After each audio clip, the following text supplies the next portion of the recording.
बिस्मिल्लाहिर्रहमानिर्रहीम। अस्सलाम वालेकुम। मैं हूँ रुकैया खुर्शीद, आपको अपने स्टूडियोज़ में खुशामदीद कहते हैं। हमारी मेहमान हैं वो हैं प्रोफेसर डॉक्टर मैमुना साहिबा।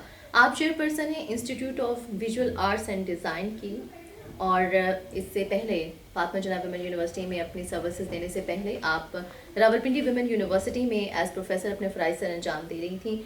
डॉक्टरेट है वो है मुस्लिम एस्थेटिक्स इन टेमोरेट एंड सफ़ा विद पेंटिंग में। मैम अस्सलाम वालेकुम। वालेकुम अस्सलाम। कैसी हैं आप?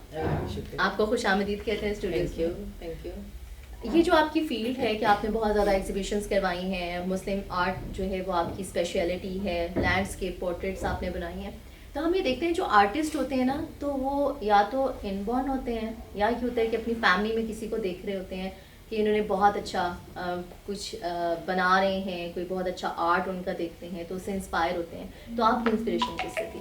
मैंने फैमिली में तो मेरा कोई नहीं था बिल्कुल भी, मतलब दूर दूर तक कोई नहीं था आर्टिस्ट।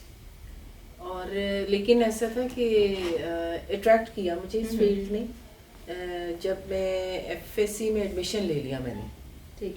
तो मुझे ये लड़कियां जो फाइन आर्ट्स पे कोई पेंटिंग कर रही होती मैं उनके पीछे खड़ी हो जाती थी, and I used to see there work, और मुझे लगता था कि they are from some other world. ठीक। वो इस दुनिया के लोग नहीं हैं जो ये पेंट कर सकते हैं। लेकिन जब खुद इस फील्ड में आई तो पता चला कि नहीं, ऑर्डिनरी लोग ही होते हैं, आम अच्छा। शाम से लोग होते हैं।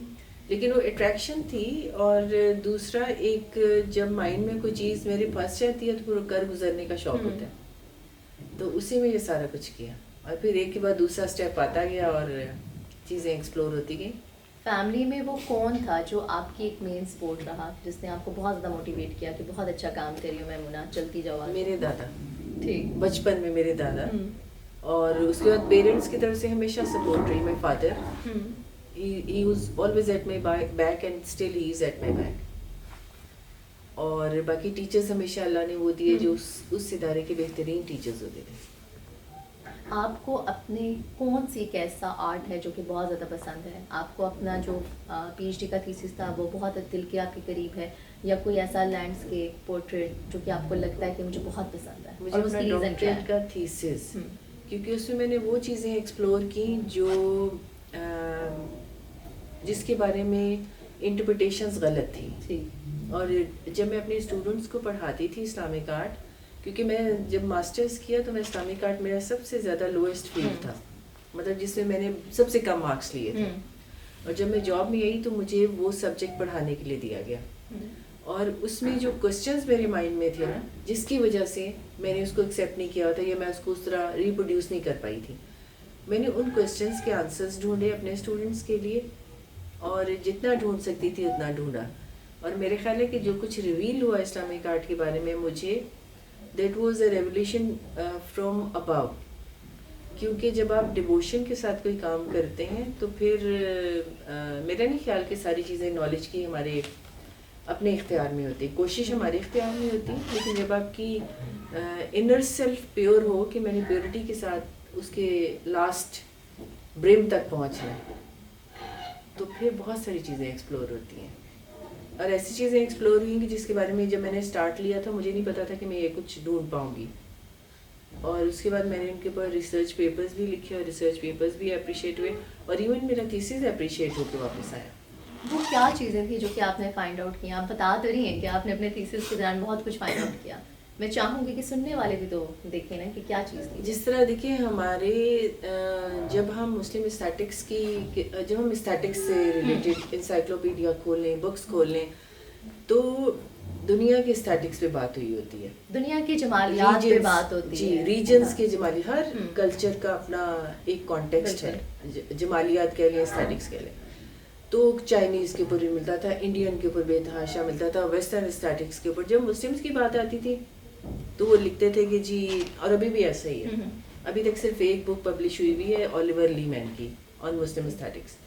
और जब मुस्लिम एस्थेटिक्स की बात आती थी तो लिखा जाता था कि जी Muslims had no aesthetics of their own, और because figurative was prohibited in Islam, और इन्होंने कोई ऐसी चीज़ प्रोड्यूस नहीं की। और अगर वो कुछ बात करते थे तो वो सिर्फ करते थे आर्किटेक्चर और आर्किटेक्चरल ऑर्नामेंटेशन के बारे में। नो डाउट बहुत कंट्रीब्यूशन है आर्किटेक्चरल ऑर्नामेंटेशन के बारे में मुसलमानों का। उन्होंने ऐसे ऐसे डिज़ाइंस एक्सप्लोर किए जो इस दौर में ویسٹرن ریسرچرز اس کے اوپر بات کرتے ہیں اور اس کو امیزنگلی پرسیو کرتے ہیں. میں نے ان کو اسٹیٹکس کو دیکھا ان دا کانٹیکسٹ آف فگریٹو, کیونکہ جب وہ کہتے ہیں کہ فگریٹو اسلام میں پروہیبٹڈ تھا, تو مسلم منیچر پینٹنگ میں مسلم آرٹسٹ نے فرام دا ڈے فرسٹ وہ پاتھ اڈاپٹ کیا that couldn't come at clash with religious interdictions. جو ہماری پروہیبیشنز ہیں ان کے ساتھ وہ کلیش میں نہیں آتا, اور یہ بہت بڑی بات تھی جس کو اگنور کیا گیا.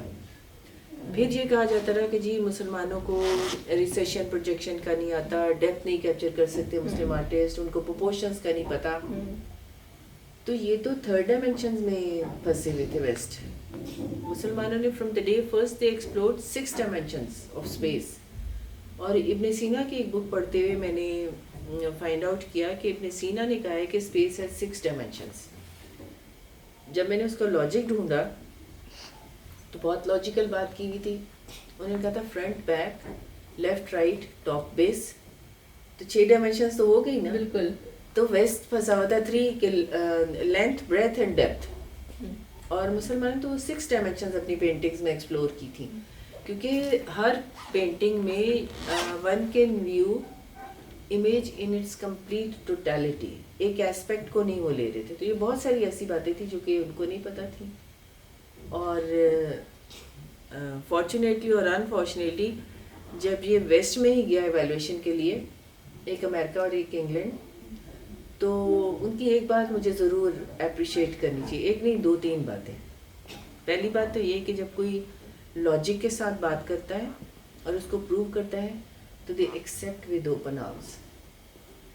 اور دوسری بات یہ کہ اگر وہ ہمارے آرٹ کے اوپر نہ لکھتے, بے شک برا ہی لکھا, تو پرزرو تو نہیں ہونا تھا. ہم نے تو کچھ لکھا ہی نہ, ہم نے تو بہت تھوڑے رائٹرز پروڈیوس کیے. جو ایبسڈ پیریڈ میں مسلمان جو کر گئے وہ شاید ویسٹ یہاں پر نہ ہوتا اگر مسلمانوں نے وہاں تک کی انوویشنز نہ کی ہوتی. روبوٹ تک وہ بنا چکے تھے, پورے بیسس کمپیوٹر کے مسلمان بنا چکے تھے. اور ابھی میں ایک پیپر اسی طرح مسلم منیچر پینٹنگ جو صفوت پیریڈ کی, اس کے اوپر ایک پیپر لکھ رہی تھی, تو اس میں آئنسٹائن کی theory of relativity exactly fit in ہو رہی ہے. اور اس طرح ایک اور چیز پتہ چلی کہ مون کی ایک فارٹسٹ سائٹ کا جو نام ہے, it is also on one of the Muslim scientist نے, جو ویسٹ نے وہ نام دیا ہے اس لیے کہ وہ ایکسپلور ہی مسلمانوں نے کیا تھا. البیرونی نے ہمارے ادھر پاکستان میں بیٹھ کے زمین کا سرکمفرنس ناپ لیا, اسپیس میں وہ نہیں گیا. اسپیس میں جس طرح آج کل گھوم پھر کے دیکھ لیتے ہیں, اسپیس شٹل میں بیٹھے اور زمین کے گرد چکر لگا لیا, اب تو کوئی بات ہی نہیں ہے نا سائنٹسٹ کے لیے. لیکن بغیر ان سی بات آپ کو بتاؤں کہ کتنی آرڈینری چیز سے اس نے میئر کیا تھا, شیڈو سے. مون کا سن کا جو شیڈو آتا ہے نا, دھوپ سے چیزوں کا جو شیڈو بنتا ہے, اس سے اس نے میئر کیا تھا. اب دیکھیں کہ وہ کتنے بڑے لوگ تھے.